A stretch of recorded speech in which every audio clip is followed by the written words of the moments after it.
Well, howdy, y'all. Rudrani Devi, the happiness lady, with another happy hump day. Although I must admit, this conversation isn't really a happy one. Um, can we really let go is the title, and it can apply to a lot of things. It can be, a job or, um, mm, well, a loved one, which could be a person or a pet. I mean, I always joke about my kitty cat, Pepita, being my significant other. You know how it is when you just love a pet so much, and it's like, well, let me just show you something really cute, because and then I'll get into the story.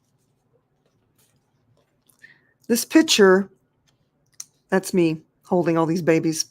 This picture is 17 years old, about 17 years old. Well, more than that.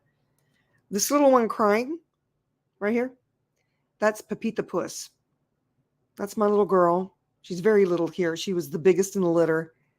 Um, Born September 1st. She is now 17 and a half and 5 days old. I pulled her out of her mama. The backstory, and I actually did talk about her mom in a recent live, I believe. I was at a bed and breakfast in Florida, Apalachicola, actually, and this house that we were renting had a wraparound porch, and this cat kept coming by that nobody could touch because she was feral, and boy, was she pregnant. Okay. Um, Evidently, the owners weren't there, but the woman that took care of the place said this is the second time they keep trying to catch her. They've been trying to bring her, to wherever would they take, animals. What is that? The place they bring animals. Gosh, my brain is so crazy right now because the last 48 hours I've been living with what I'm getting ready to talk to you guys about. So bear with me. To the pound. That's what they call it for cats and dogs. And I don't know. I mean, I speak energy. I'm always talking to squirrels and trees and other things that people don't think, they don't think it's possible. And I was connecting with this here cat. I ended up adopting her. Her name was Tigra. She's in cat heaven now, Rainbow Bridge. But nobody could get near her. And she just kept getting closer and closer to me. I would be drinking tea late in the evening on the porch. And this woman was noticing, she says, this cat never gets this close to anyone. And I was just a space, just sitting there saying, hey, honey, I see you got some babies. Everything okay? And there was one time she came really close and she actually put her paws on my knee or on my shin and then ran off. It startled me so much. I thought, okay, if she does that again, I'm going to be really calm. And sure enough, like the day before we were planning on leaving, and we'd been there, I guess, a week, maybe a little longer. She she came up on the porch. She sat there and eyed me for the longest time. And energetically, I'm letting her know, hey, it's okay. It's okay. I'm not going to hurt you. And she jumped up on my lap and she put her paws on either side of my shoulders and started licking me right here. And it was like sandpaper. I mean, I had cats before, but I don't think I'd ever had one lick my face. Your face is it's delicate, She's just licking like crazy. And I'm trying not to freak out, and I can hear this lady standing off to the side gasping. But I didn't touch the cat because I didn't, I don't know. She's got kittens. She could have rabies. I mean, I didn't perceive any of that, but I'd never had a wild anything come up to me that close. I mean, I've managed with squirrels over time to let me feed them out of my hand, and birds. But I'd never, nobody could touch this cat. They tried to catch this cat for a very long time. So anyway, the next day, we're leaving and we're getting into the truck. And where I always get in, she's sitting there right where the door is. And I thought, what's going on here? And I was married at the time. And he says, you're going to have to take that cat. That's your cat. I was like, oh no, what are we going to do? We already have a cat at home. This isn't going to work out so well. We had 2 cats, 3 cats, actually. Oh my gosh, we were cat collectors. I digress. And so the lady that was working the bed and breakfast said, hold tight. I just live over here. And she comes back with a cat carrier. She goes, you can mail it back to me, whatever. And I thought, there's no way we're going to get this cat in this cat carrier. So I open it and I said, honey, do you want to come with us? Lo and behold, this cat walks into the cat carrier. Okay. And the woman gave us some food, and we had a couple of little plastic bowls that were gifted to us, and for water and food. And there wasn't much room in this truck, man. We had her kind of between the seats up on this part before, you can see out the window, and she's purring the entire time. And I thought she must be in pain because her body's twitching. I thought this cat's going to go into labor. She wouldn't eat. It's a long drive from Apalachicola to Nashville, Tennessee, y'all. We get here, and I'm like running in the house trying to figure out what we're going to do. I find a box. I put some blankets in it, and we bring out the carrier and open the carrier door, and she goes right in there. She knows what to do. And we start pulling kittens out of her. No joke, like within minutes. The suitcases are still in the truck, right? And we pull the kittens out. And Pepita, we pull her out. She's like the biggest kitten and just ornery already. Their eyes are shut. They're tiny. They got fur and all the things. I'll show you the picture again. It's like one calico and 4 orange ones. And the daddy, we did see him. He wouldn't go anywhere near us. He was also orange. Okay. And so cute. Anyway, I pulled her out, and it was the funniest thing because she would smack all the other kittens to try to get to the milks, from her mama, Tigra. And anyway, we decided we were going to keep one. I didn't want to keep her because she was so mean, y'all. And she sounded like she was so angry. She's like, meow, meow. Whereas the rest of them would be, ew, ew. It's so cute. Not Pepita. I mean, anyway, we keep her. And then, things go as they go. I got a divorce, but in the divorce papers, I kept the cats. He took all the marital furniture, all the stuff. I kept the cats, y'all. We didn't keep all the kittens, just her mama, and then I had 2 other cats. Okay, crazy. And then I got shot, and I was in a wheelchair. And some of you know that story. You can Google my name, and you'll get the story. Just Rudrani Devi in Mumbai in India. You'll get the story. But she would come and sit on my lap. She got to be older. She was very skittish, this kitten. But she became my cat during that time,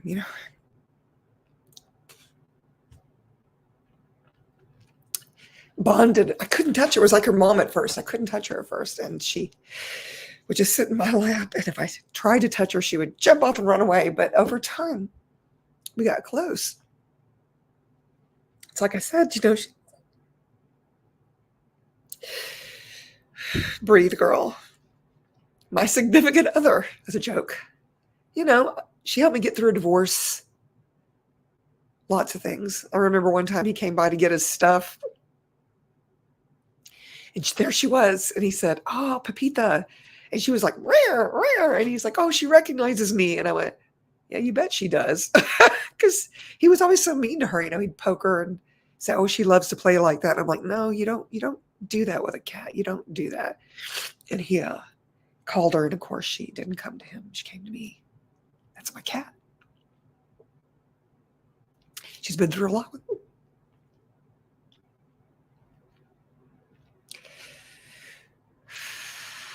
She's been through a lot with me, moving and, learning how to walk again. I guess I should start with the obvious. I was in a wheelchair for a long time. And then I moved into apartments so I could gut my house and move my mom in. And she finally came and started sleeping with me. And, my cat, she followed me around the house. And then when she would meow, everybody would say, God, she's so angry. I went, no, she's always meowed like that. And so, I became this cat whisperer with her. And I thank her for the reason why I can really hone in and talk to nature, trees, fairies, squirrels. I mean, squirrels talk to me, y'all. It's crazy. I have all these birds. I planted all this indigenous stuff for the birds, all the winged things, bees, birds, butterflies. Now I have a whole bee family that picked my yard. It's so cool, you guys. I'm going to actually build them the bee thing in the backyard. Friends said that they would help me move them in. They chose my yard. And, I got to thank her. I can talk to the bees too. Well, so over the last 2 months, my girl has lost 4 pounds. She's not eating much. And I've been talking to her. I'm like, hey, girl, if you want to go, it's okay. You can still come visit me. I talked to people on the other side from my family. So I couldn't believe how hard it was, though. It was like I finally broke down as like now in front of my friends. I just don't want to let her go.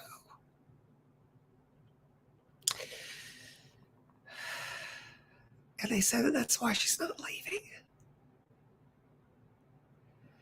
So last night I could hear her. She was kind of having little night terrors, Kitty. Night terrors. She was asleep, but she was crying a lot. So I would get up because she can't jump on the bed anymore. And so I would go on the floor, curl up with her. I have another little bed for her on the floor. And she would purr. If I give her a little bit of food, she'll eat it. She's not eating much, but every time I give her like a teaspoon, she'll eat maybe half of it. And I was like, hey, baby, it's okay if you want to go. And then I had to finally go, okay, don't be selfish. Don't be selfish, Rudrani. Let her go if she needs to go. So I don't know if I'm crying more for me because I'm actually in allowance now of letting her go. You know, it's so funny because today she's still with me. She has more energy today for some reason. And did her first poop in like 5 days, not in the box, but she did pee in the box. I actually built a ramp because the vet says she's probably got arthritis or something, or, and they suspect that she has cancer, actually. They think they found a mass. And so we're looking at maybe doing an ultrasound. I don't know. I think more for me just to know what's going on. But I've been running a process in Access Consciousness called Exit Stage Left. And you could run it on people too. Of course, and animals is where I really learned it from. It's like if a dog gets hit by a car, you run Exit Stage Left on them, and it gives them permission to heal or die quickly. So every time I would curl up with her, I was running Exit Stage Left and say, I love you so much. You've been such a gift to me. And I'm okay if you want to go now. I'm sad because I'm going to miss your body. And your loud meow and all the things about you. One of my greatest teachers. So, can we really let go is the question. And the beauty is I know how much this hurts. She's not even gone yet. I know how much it hurts.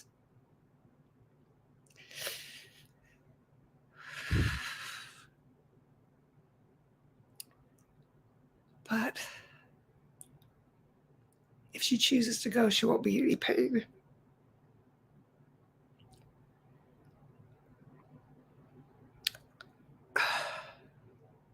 And she'll always be with me.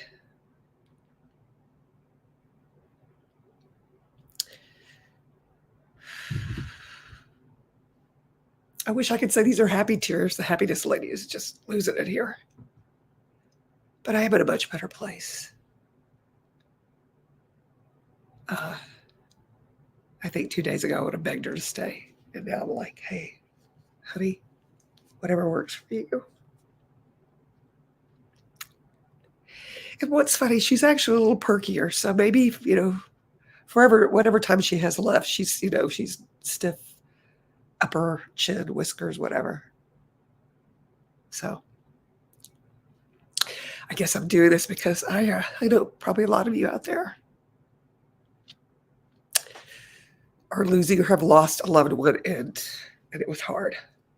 But what if you could be the space of allowance, of allowing them to choose what could work for them? I don't want her to suffer. And she's given me so much joy. So What if we could all be that way about everything? Everything that comes to an end. So that's all I've got this time. Thanks for allowing me. Ooh, gosh, not crying. Thank you for letting me be so vulnerable. This is really because I know that when I'm willing to be this vulnerable, that it gives you permission to do the same. So hug your pet. Hug your kids. Hug your significant others or insignificant others. Hug those that have contributed to your life and let them know what a gift they truly be. And allow yourself to be sad. It's okay. It's okay. I'll see her on the other side anyway. I'll see all my pets. Gosh, frogs, all kinds of things. I've had parakeets and anyway. That's all I got for y'all this time.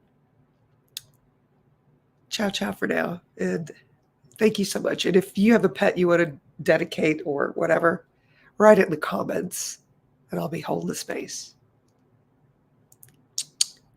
Ciao, ciao for now. Thank you so much. I'm so grateful to you guys listening now and in the future.